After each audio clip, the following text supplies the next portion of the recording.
Cứ trò trong con cái thế bảo. Con của người thua rồi. Chết ai con người coi. Nó còn chơi rồi.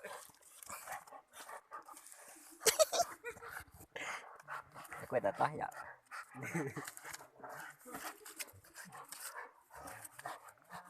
Lâu rồi ấy.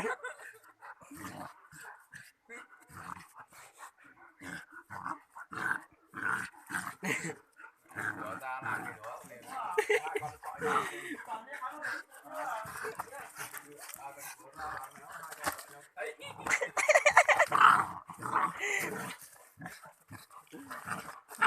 Trái tèo.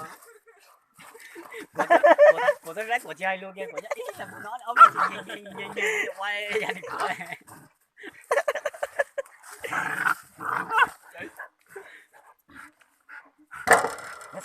Sao có tài kia. Không thì bây giờ quay trò hổ Đó.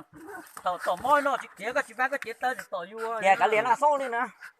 Bây giờ quay trò hổ thua ấy những món khó luôn nó sửa ta cho khỏi cái khó ta rồi. Chính đúng không luôn.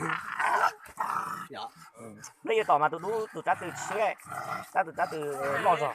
Trận trước là cùng với thua rồi ấy. Mọi tỏ tụi đu của ấy. Đã cán thế này phải cán cho thắng thua nó mới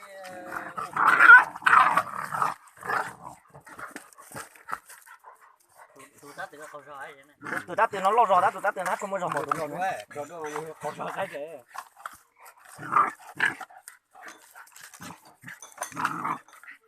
Hả? Ngoài đi lúc về phía cho mình đây. Nhưng mỏng mỏng sẽ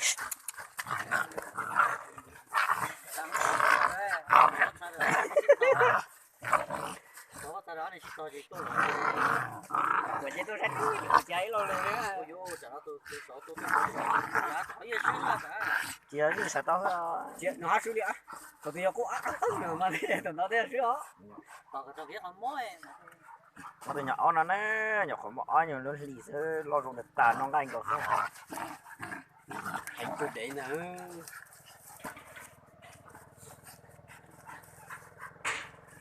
Ôi là nhỏ là chỉ toàn để.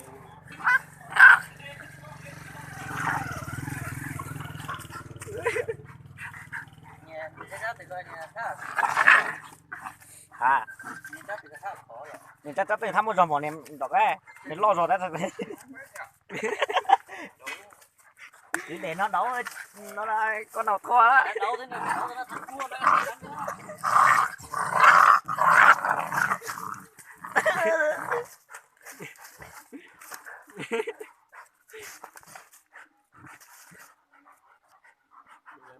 À nó bắt tay nhau rồi. Đấy. Nó không biết cắn chỗ nào nó mệt quá nó không cắn được. Con kia nó cứ đứng yên cho nó cắn nó không cắn nổi. nè tôi nói chúng rồi mà tôi đã để họ giờ cái đấy ta tôi đã từ lo rồi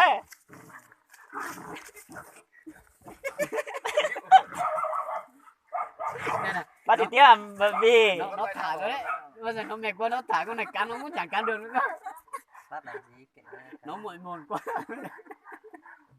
ba chỉ tiếc đi bằng người nhìn thấy Nó có cắn không? có ai ở nhà không đấy sao mà ra đây đấy Xem sang chân chọi chó. Mày rồi đéo lắm gì nữa rồi. Thở rồi. tổ hành tiền nữa Thôi xong. ô chúng một tự nhiên cứ xuyên chạy cho chạy cho ó cái tiền nào Thôi hết. Mệt quá rồi. Rồi. thế là xong Con kia thua rồi. Con kia mệt quá rồi. listener